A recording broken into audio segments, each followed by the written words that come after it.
বাচ্চারা কত বছর বয়সে নামাজ রোজা শুরু করবে?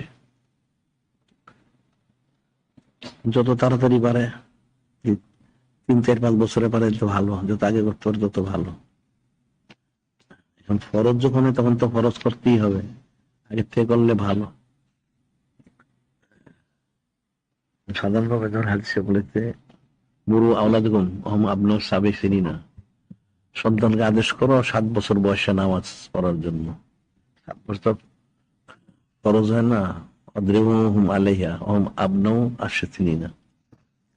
আর 10 বছর হইলে নামাজ না পড়লে শাস্তি দাও, শাস্তি দিয়ে নামাজ পড়াবে। 10 বছর ফরজ হয় না। আসলে এগুলি যত তাড়াতাড়ি পড়া যায়, বাচ্চাদের বাবা মার সাথে রাখলে 4-5 বছর বয়স থেকে নামাজ পড়ানো যায়।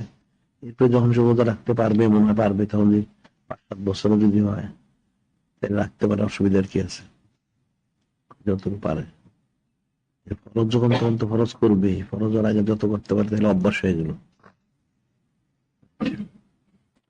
আর বাচ্চাদের নামাজ কালাম পড়া বা রোজা রাখা যত ছোটবেলা থেকে শুরু করা যায় ততই ভালো।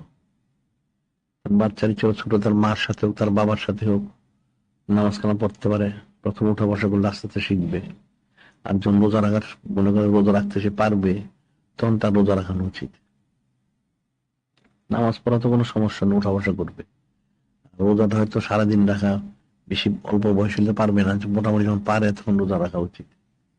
এখন তো মানুষ 5-7 বছর অনেক বাচ্চারা রোজা রাখে।